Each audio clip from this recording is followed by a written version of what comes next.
Hi, everybody. Welcome to a very special edition of In the Weeds Live on a Wednesday afternoon, just a little bit after 4:20 in the afternoon.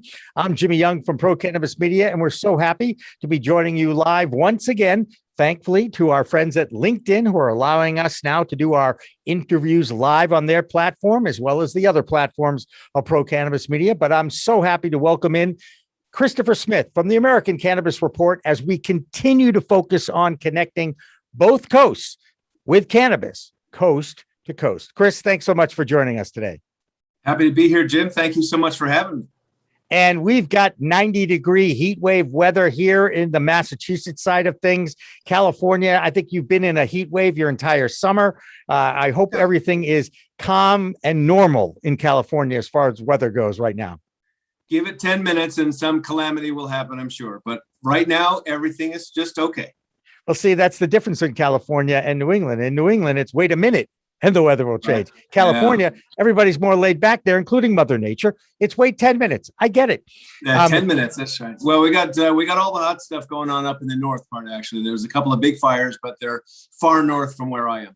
Well, this is really what I wanted to focus on our conversation a little bit about the scene, the cannabis scene in California, and perhaps the most the thing that continues to wreak havoc on the cannabis industry is this propensity for climate change, obviously, and the fires that were, raging crazy last year up and down Washington, Oregon, and California, and wreaking havoc, literally and figuratively, in the cannabis industry.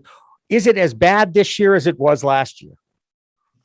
I think the statistics I'm reading about the fires are that they are overall, I suppose, on par, at least, with last year. So that means bad. No question about it. But the bigger news this year is the drought, actually.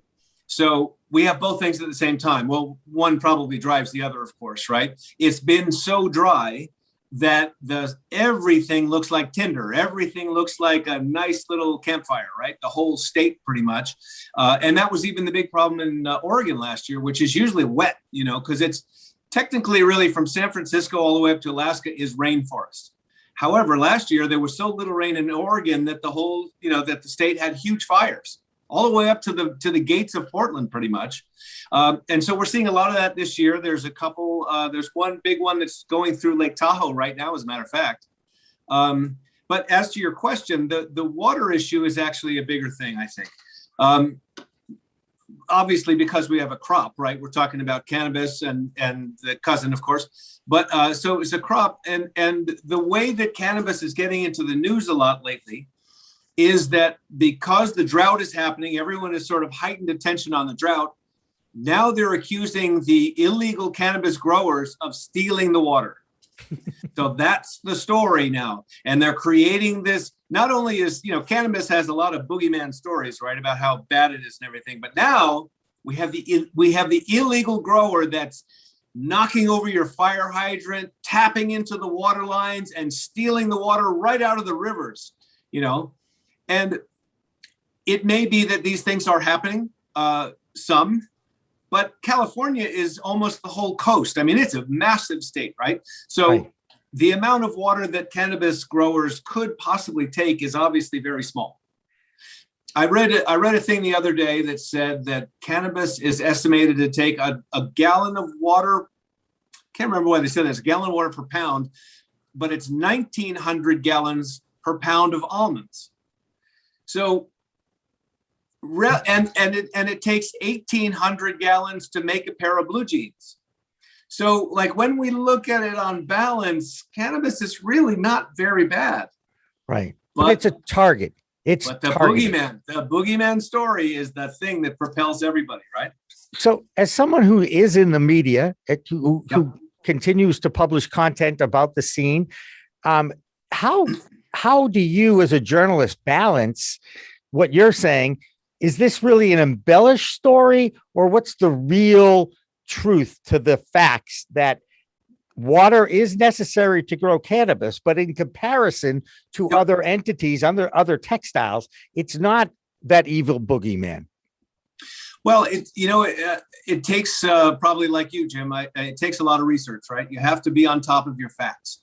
The flip side of the water is the energy use, and cannabis is now taking it on the chin about using too much energy. Right.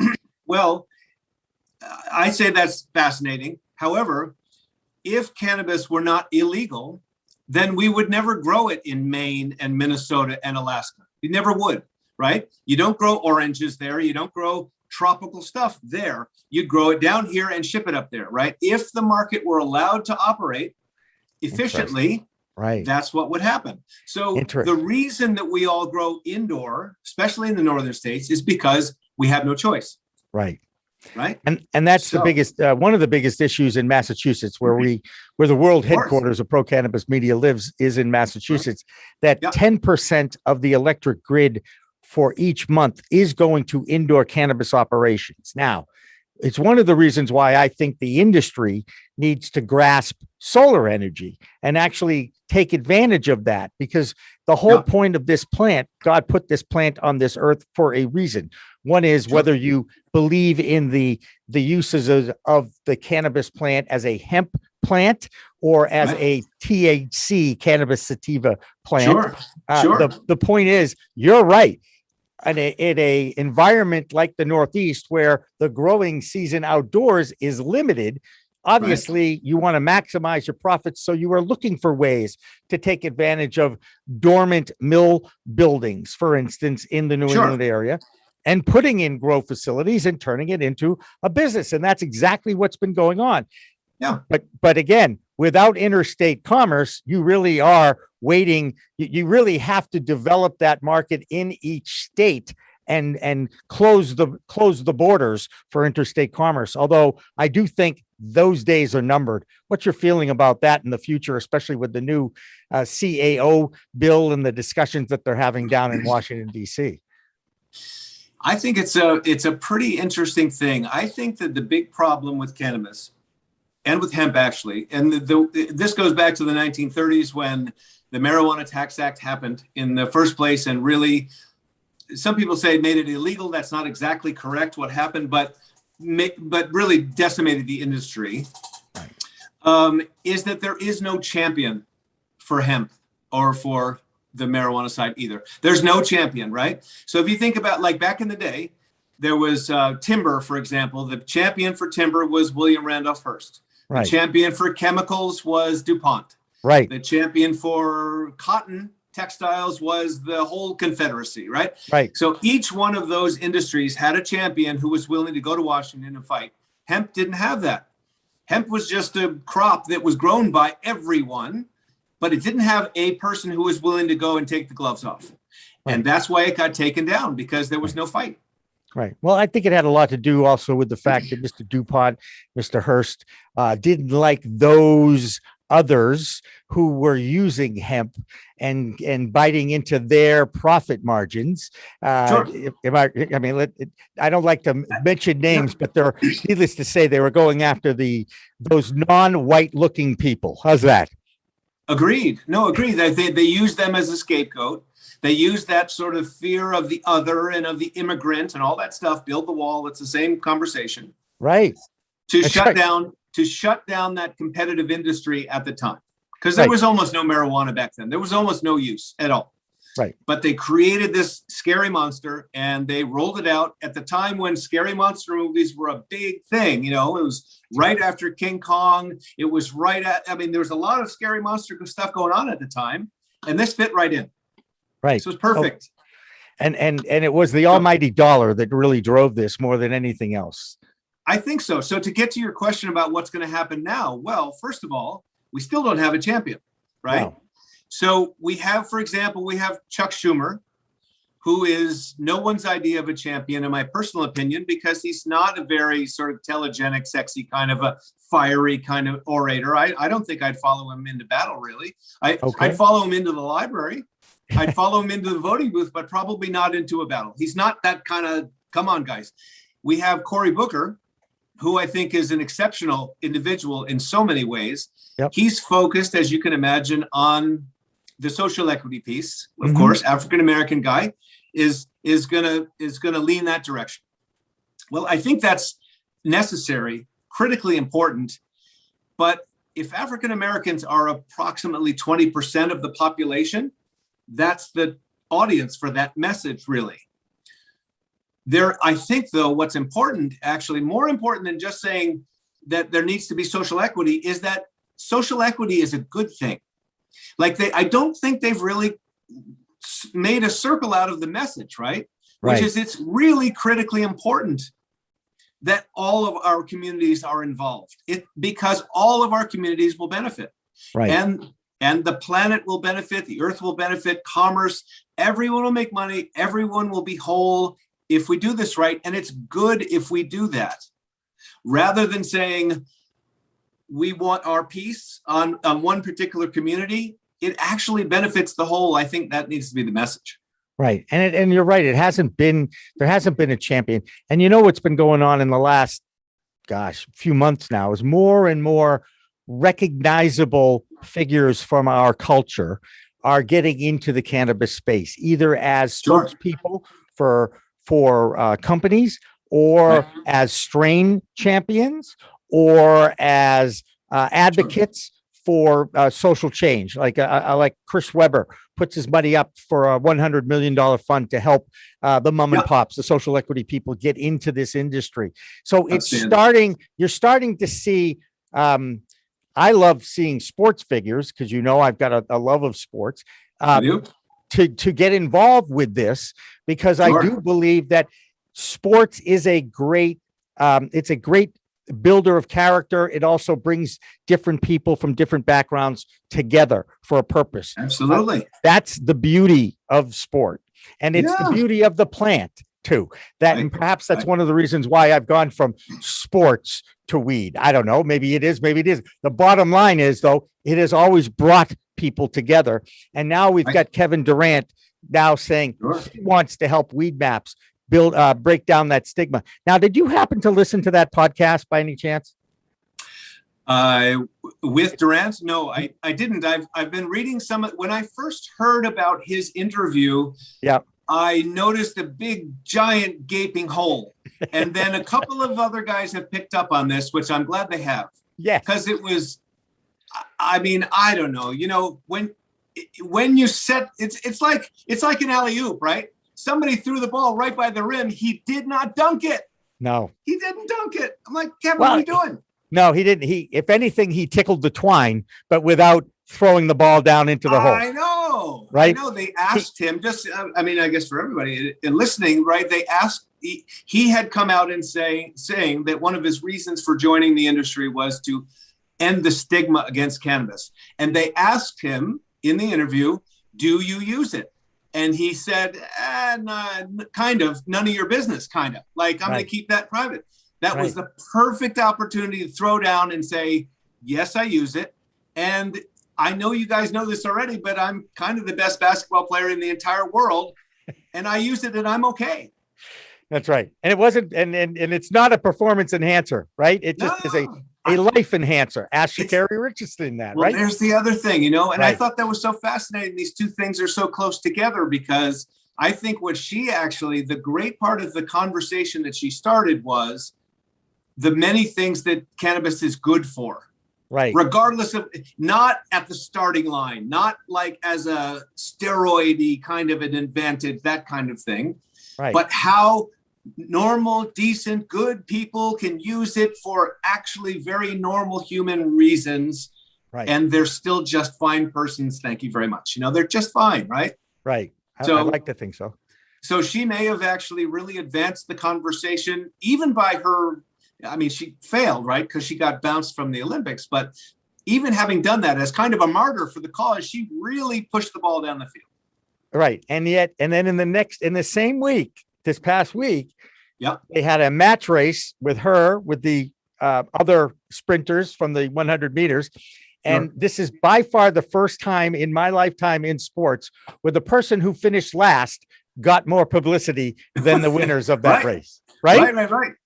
I think so. I think it's actually fine. First of all, I think she's going to have a great opportunity to come back, hopefully, at some opportunity, right? She's a brilliant talent. She's a totally flash. She's incredibly compelling looking. She's feisty. She's fiery. She's got everything 21. that Americans can love. She's 21. I know it. She's got every single important thing that Americans really kind of care about, you know? And Americans love the story. Being a storyteller, Chris, you understand this, of coming off the mat and winning the championship. The Rocky movies.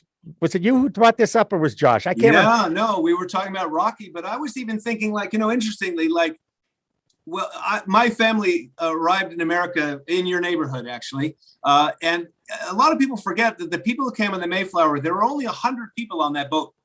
And in the first winter, half of them died. So the Mayflower colony was 50 people after the first winter. And they rallied and they came back. And then we think like George Washington, Valley Forge, all of these American stories are about getting knocked down, coming back. So Sha'Carri Richardson could be one of the great ones. And it's wonderful, I think, that she's aligned now with the cannabis story. Right. Because we could have that same story. We've been knocked down since 1937. We could have that same story. Right. And we should. And it's great, isn't it, that it wasn't the woman who won the race who then came out afterwards and said, oh, and by the way, I got prepared for this race by smoking a few bones. It cost me a lot of money to come out and get a positive test. Yes. Right. Yeah. And yet she's still here and still being talked about. And I got to give Nike credit, even though I'm not a big Nike fan. I do give them credit, however, for not dropping her. I think you're right. And that's the thing that Nike, I think, has always done pretty well, though. When their people get in trouble, they stick with them until it's impossible to do it, like with Alberto Salazar being a perfect example of that. Thank you very much. With Alberto, right? You can't, like, once you get to a point where there's like, we can't go anymore, we don't. Right. They stuck with him, but they stuck with him all this time. Well, they stuck with Tiger Woods. You know what I mean? I kind of admire them for that.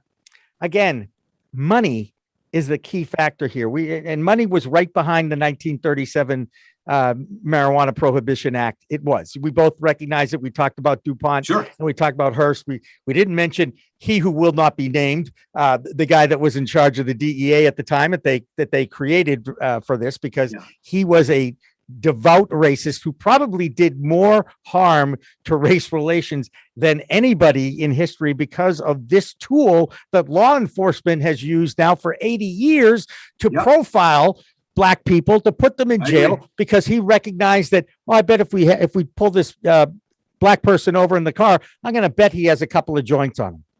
So we're just going to pull him over for nothing and then dig through everything we can possibly find. And then we're going to ruin his life and then we're going to walk away.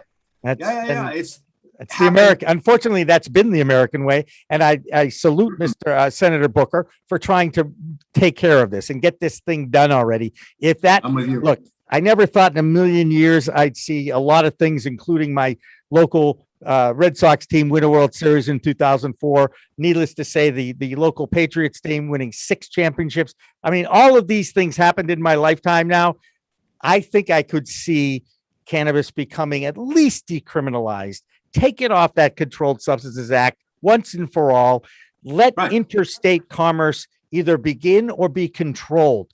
And there's got to be a way to control interstate commerce. Although, as you know, human behavior, if you give a little, humans are going to try and get as much as possible out of that, right? Yeah, I'm not sure. It's interesting. I just the other day was talking with someone about this. The state of California, for example, has a system called metrics. And the idea behind metrics is that you're supposed to be able to basically track every molecule of THC from the seed to the sale. Correct. And how you do that is you put a tag with a code on it on each plant. And then as the product moves through the production cycle all the way to the sale, that tag and that number, that data travels, and then therefore you can cover it all. Okay. So we're talking about microscopic units. Yep.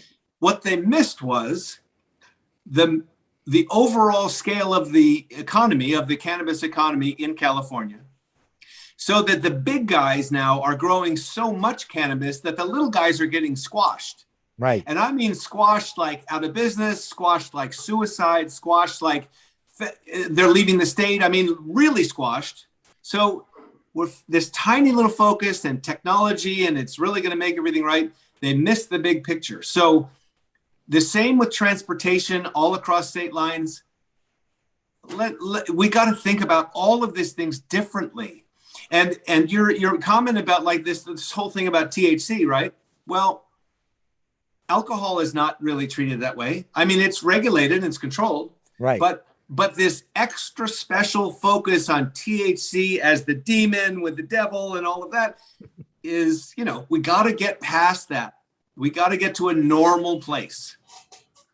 Well, where is that normal place? And Lord knows in this day and age with the pandemic, every normalcy seems to change every other day in all of our lives, right? I mean, wear a mask, don't wear a mask, be it inside, bring your vaccination cards.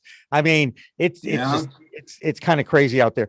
What do you think, as someone who's been in that scene and in the California scene now for a number of years, sure, what kind of incentives can either the state or even the federal government introduce to encourage the illegal growers to become legal growers, or at least perhaps there's a way for allowing them to legally export with a tax on it? Something. There's got to be a way to create a marketplace for interstate commerce, whether you believe in constitutional law or not, because now there are a lot of professors. There's a certain professor out of, I don't know which college it was, but Mikos was the professor's name, talked about how interstate commerce should be here already for cannabis. I read that. Yeah. Yeah, we're going to be doing a show on Green Rush Live about that in a couple of weeks, too. That's going to be exciting as we move forward. But what kind of incentives? If you were an illegal grower in California, and by the way, for those of you who don't know, 80% of the legacy market, the illegal market, comes from California. Okay? How do we incentivize these people to go legit? It's got to be a money. It's got to be a money thing, right? Well, it's a couple of things. Remember that the federal government, all government and law enforcement has somehow made it their sacred need to bust drug people. Right. And cannabis people seem to be their favorite target. Like, for example, I read yesterday that a fellow was pulled over in Nebraska, and he had 125 pounds of fentanyl in his car. And 125 pounds of fentanyl is enough to kill every person in the whole state of Nebraska and the state of Wyoming together, combined. Okay. Yeah. So this is on the opioid side of things, right? So this is on this is on that whole conversation. We have deadly chemicals going around in our communities. And yet people think that cannabis growers who grow, 10 pounds of stuff up in the hills are the bad guys. Yeah. And cannabis has never killed anyone for overdose ever in 12,000 years, ever. No one has died, right? Right. So the demonization of cannabis is a huge problem. But to your question, first thing, so because law enforcement is so aggressive and has it built into their DNA at this point to bust cannabis people, number one, we have to have a probably 10-year amnesty for the cannabis growers. First thing has to be, we will not bust you no matter what you did on the cannabis side. If you did, if you were involved in fentanyl, well, all right, then, you got another thing coming. But if you're just a cannabis grower, you're off, you're free and clear. We will not prosecute. So now they know they're not going to be put in jail. There's not going to be a trick, right? Second thing is, in California, there's a tax on different sections of the process. There's $154 a pound tax on growing, right? On the growers. These are the legal growers. Legal side, right. Okay. Good point. Sorry. Thank you. Thank you. And, I want to make sure I make that point. Yeah. Right. So there's $154 per pound. Well, if you're a small grower, that's a lot. If you're a big grower, you're like, whatever, right? So the little guys are already behind the eight ball and really kind of are in trouble competing. So that cultivation tax either needs to be pushed somewhere else or eliminated because it's not fair and it's punitive, actually, really. It's punitive toward the little guy. What if the illegal growers, before they exported it, had to get it tested by an in-state lab so that that what's going on across state lines is at least a tested product? No, I'm sorry. Did you say what if the illegal growers did that? Illegal growers, Why before would they they- exported it, before they had to export it, they had to legally export it. You have to get it tested. You're making them get it Well, tested, All right. but you're allowing them to export it legally and sell it legally. Well, they wouldn't. That doesn't make any sense to them, because what they would say is, I'm already illegally exporting it. Why would I want your permission? Why would I want to put my head up above the wall and say, hi, come get me? Forget it. They'll never come out of the open. No way. Well, I'm just looking for different ways. I I'm know. throwing ideas out there Yeah. to create an incentive for the Sure. illegal growers to go legit. Because I'm like reading all these Sure. reasons, and the operating costs are really the biggest issue, right? I think so. Operating costs, taxes. Tax, I consider that. Yep. The third thing is the bureaucracy. They told us recently that approximately 80% of the license holders, the legitimate license holders in California, only have a provisional license because the licensing scheme is so complicated. They basically haven't been able to finish their paperwork. And one big piece of that is what's called CEQA, which I can't remember what it stands for, but California Environmental Quality Administration, something like that. It's environmental. Okay. Mhm. That's the piece that holds everybody up because it's extremely difficult in California. Same thing for building new real estate and transit projects. All of them run up against this environmental quality issue. And the cannabis guys are really getting smeared on this, right? So 80% of them don't even have a permanent license. That means that their licenses are 1 year and they run out every year. So they have to spend some time reapplying to get recertified. And sometimes they drop out. So now I've been growing, I've been doing the right thing all along, and all of a sudden my license falls out. Now I've got illegal product. Now I'm screwed. I mean, it's really a disaster. What the governor did was there were 3 entities in California, and he combined them into one, and he put in another $100 million into this new entity to fix all this nonsense. Yeah, how'd that work out? Well, it just started like a month ago, so I don't know yet, but I would say that those are the 3 issues. Number 1, amnesty. We have to say there is absolutely no punishment, so everybody's okay to come out, number 1. Number 2, taxes on the growers are punitive and prohibitive, and if they don't stop that, what we're going to have is Miller Lite or Budweiser. We're not going to have strains. We're not going to have terroir, grown from Humboldt County or whatever. We're going to have big grow, big ag, and it's going to be Miller Lite down there and Budweiser over here, and none of it's going to be very good. And that's all you get. Sorry, because everyone else is going to get wiped. So they really have to do some of these things. They have to look at it differently and do some of these things to allow. Has there ever been a product that was medicinally based? I mean, alcohol is not medicinally based, right? No, that's correct. And well, I think I think you bring up a really fascinating point, Jimmy, which is that no one's ever seen anything like cannabis, actually, right? No one's ever seen anything that is medicine, recreational, textile, petroleum, plastic, paint, fuel. No one's ever seen anything like this. There is no other thing like this. It's the most versatile plant in the world. Right. That's why the FDA doesn't know what the hell they're doing. Right.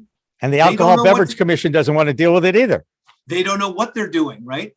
Everyone's looking at the other one going, I'm waiting for you to jump first. And no one is stopping. Like, here's the thing. The FDA has approved cannabis medicine in the form of Epidiolex, right? And the thing I think that it's important to remember about Epidiolex is it's approved for children as young as 2 years old. Right. And the most vulnerable children that there are, because they have horrible epilepsy that's going to kill them anyway. By age 7, they're likely to die. But this product can save their lives and give them back a quality of life. Right. It's already been proven safe. But it doesn't have any medical, and according to Schedule 1, there's no medicinal quality to this plant. It's the right? That's the dumb thing, right? That's the lunacy of that. Because yes, it does. Everybody knows it, and you've already admitted it. So why are we waiting? What are you talking about? It doesn't have any medicinal quality. Of course it does. Are you telling me that our politicians talk out of both sides of their mouth, Chris? I am shocked to hear that. And then there's this silliness of this whole like states' rights business, right? Where we have the states, 38 states have approved cannabis as medicinal, right? 38. Right. 38 states have qualifying conditions that they approve. Right. Usually cancer, anxiety, chronic pain are usually those sorts of things. Some of them have a long list. Yep. The states have approved that product for use on medical issues, and the state says it's okay. What else do they need? Yeah, exactly. And then the federal I know what else they need. says, They need a piece of the pie. well, then the federal government says, we need to do more testing. And we say, catch 22 guys, you guys have built yourself a cage where it can't happen, right? So there's almost no way out of it the way they've got it set up, right? They've set it up so that the House always wins. Yep. Right. They've got to set it up so that America wins and that the people are allowed to win, not the House, because the House doesn't even know what this is. They don't know what this game is, really, Correct. They certainly don't. And again, it goes back to education. It goes back to enlightening and educating, not just the public, but our legislators too. The public, I think, has figured it out. You've got polls that are saying 70% of Americans believe in legalization, but it's the ones that we put in office that can't quite figure out what we're trying to figure out, Chris. And I mean, I do think the two of us are a little bit more enlightened than many of the people that we have down in Washington, D.C. But it's just an amazing thing. And it's another reason why I'm really happy that we've got somebody from California who really can explain what California did and has done wrong, because a lot of people from the East Coast who got into it a little later, let's just say Massachusetts, are looking at California or Colorado or Washington State. Hey, they did it for a number of years. Let's see. But there isn't a comparable yet that has worked right. And it's why Chuck Schumer from New York believes his bill is set up to do that in New York. But as we all know, we're not going to know for 2, 4, 5, 6 years whether or not that law that New York put in place is the right way to set it up. Sure. And, in terms of New York itself, as one state, there's also the chatter that maybe Cuomo might have approved cannabis legalization at just the right time so that people wouldn't pay attention to this other little thing he had going on. It wasn't a little thing that he had going on, and it wasn't once. Let's just say cannabis is men behaving badly. I'm shocked to hear that. I really am. I really am. Everyone's going to jump on the cannabis story, and then maybe this other thing will kind of go away. It worked for a little bit, but obviously not all the way. But Schumer's problem, another thing about Schumer's deal is that in his CAOA plan is an additional 25% tax. Yeah, that I'm telling you, and I've talked to the guys from the NCIA about this. I really do believe that they put that in there in order to take it away. It's like when you go in for a contract, when you're negotiating a contract, you need to create leverage. Hey, I'll take that 25% tax off the table if you do this.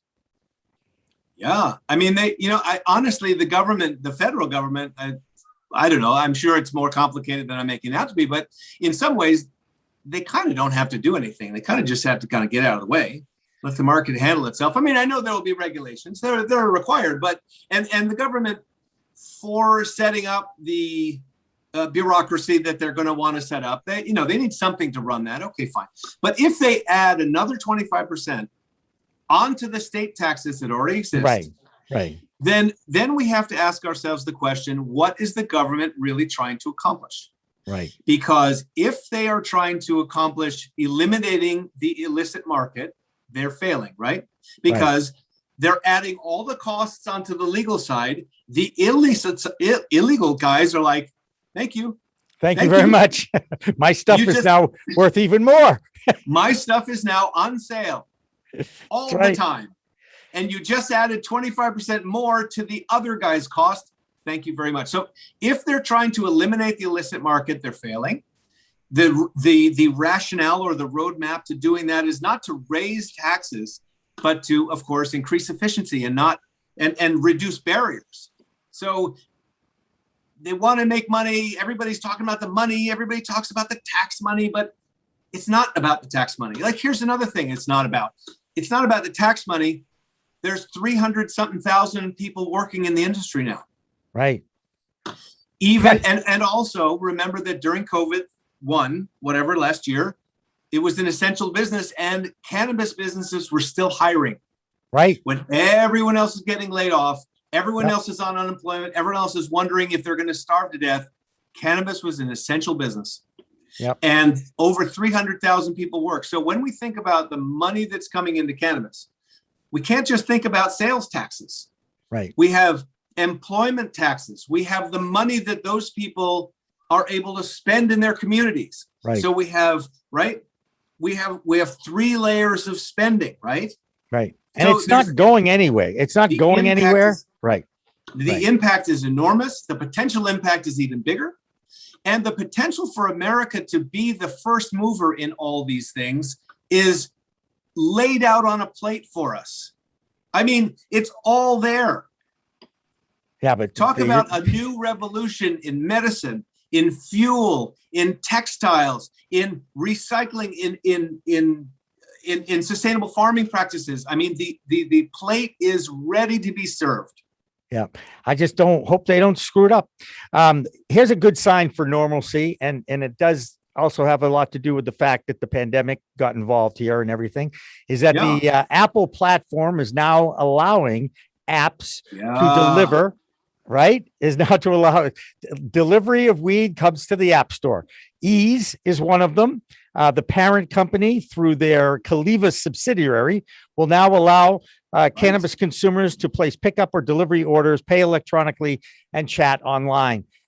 This story is going to be part of a big discussion on the Green Rush Live. I'm pretty sure it's this week. In fact, that would be 2 days from now, since we do this LinkedIn Live conversation live on Wednesdays. We get to promote what's coming up on Wednesdays. How big a deal is this? I'm so glad you asked me that, because I've been firing questions off to lawyers ever since I first read about the Ease deal, because there's one particular piece of it that I think is particularly interesting. Number one, it's somewhat interesting that you can have weed on an app on your phone. Like, that's novel. Okay, fine. But the idea that you could buy it from your phone is the revolutionary moment, right? Because cannabis is Schedule I, therefore banks cannot take cannabis money. Right. They're not allowed to, or they can, but it's so odious that they charge, $3,000 a month for an account. Of course, most people say, no, I'm not doing that. So banking is out. It's an all cash business, which is one of the big complaints about cannabis not being legal federally, is that it's all cash. And so cannabis is a $20 billion business in America. That means there's $20 billion in cash floating around. Right. Which is not good for public safety, not good for anyone, right? No, it's not even good for the banks, because they're not making money off that. And number one, the banks aren't making money off it. And two, let's say you have to go pay your taxes. You got to bring a duffel bag full of cash to the IRS. And the IRS says, what are we going to do with cash? We don't do cash. What are we going to do with all of it? Where would we put it? That's right. So it's an epic problem and an epic disaster. This one single move seems to me, and I'm not 100% sure about it, so I'm really interested to hear what you guys come up with on your Friday show. Mm-hmm. I'm not 100% clear, but if you are able to buy it online, that means the cash is out. You can use Apple Pay, or you can use whatever their method is. Right. Wow. Can use our friends from Artery Pay, which is a great little, it's Venmo for weed, so and it's out there, and you can do that. And it's interesting because it's technology driving this transaction, right? Not egos, not elected officials, but technology, right? That's right. And pretty soon I got to think that we're going to get a champion, actually, which is, like you just said, I think you nailed it, the banks. The banks are going to say, wait a minute, there's $25 billion, $25 billion in America, and you're not allowing us to have it? No. They're not going to, pretty soon the banks are going to say, this is not okay. Right. We want that money. Right. It's going to be interesting. And maybe we need to start getting, maybe we'll reach out to some banks this week and get some more insight on that as we move forward on this discussion. Chris, this has been great. This is exactly why I like doing these kinds of live interviews with people that are involved with our content creation. I mean, you're now contributing weekly to us on our We Talk News that we do every week here on Pro Cannabis Media. We thank you for that. We do think the upside's going to be great. Now, the last question I do have to ask you is what was Josh Binswanger really like at Deerfield? That's what I'd like to know. Josh Binswanger was a legend from the first moment his foot touched campus. You can't really describe him in any other way. He's got a great personality. His sense of humor is light years faster than anyone else. He's quick, he's funny, but at the same time, he's the most warm-hearted, friendly guy, loving guy that you'd ever know. I've been friends with him for the same amount of time, basically, that you have. And I mean, I can't say enough good things about him. And that's what's so funny is that he and I just got back together after 20 years, whatever it was. Sure. It felt like I was talking to an old friend, which I am and was. Yeah. And then I find out that you went to school with him. That was perhaps the funniest thing that happened and the best thing that happened, perhaps coincidentally over the last 24 hours. So Christopher Smith, so much fun to talk with you. Tell us a little bit about the American Cannabis Report. How can people sign up for your newsletter? Where do they find you? Oh, thank you very much. So I started the American Cannabis Report about 5 years ago when I first started getting into the industry. And I realized how invasive, how all encompassing the propaganda is around cannabis, and how so many of the stories we read were clouded by propaganda and those old feelings of fear and all of that. And so rather than try to sort of go out on a speaking campaign or something like that, I just created my own platform, basically using technology that we could all use. So I created the American Cannabis Report. It was early enough in the industry that the AmericanCannabisReport.com was available, for example. So that's how I knew I was in there early, was the easy pickings were still there for me. Right. So I've been writing for that for 5 years and some other contributors as well, and social media and all of the stuff that you do. Yep. And I've been working with you, and this has been terrific to be able to do a couple of California stories every week and kind of share what's weirdnesses come out of the weird state. So it all kind of works together. And what I try to do with every story that I write or present is I try to find the truth underneath their headline, right? Because the headline is always something grand and scary and frightening. And I try to find what the real story is. Like we mentioned in the issues of water or energy or those sorts of things. I try to dig a little deeper and say, we need to put these things in perspective, and we need to remember how good cannabis is, and we need to go forward positively, and all of us can benefit from it. So I try to kind of twist those negative stories around into what I feel the real truth is. Well, that's called balance in journalism. And thankfully, we've got like-minded people like yourself involved with this. And that is a benefit to all in the industry. And I'm so happy that we were able to connect now. And now that we find out we have got friends in common, I think that's just a riot in so many ways. So American Cannabis Report, check it out. AmericanCannabisReport.com, right? How did I do it? Okay. Yes, sir. ProCannabisMedia.com, 24/7 live streaming of news, information, talk, and educational content all the time on our website.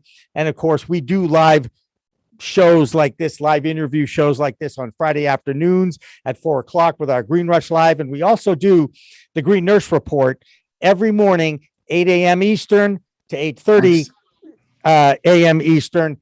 Granted, it's a little bit early for you West Coast people. I apologize for that. But hey, Do one at 10. I don't care. All right. It's the way I look at it. Do one at 10:30. I mean, do it at 11:30. I don't care.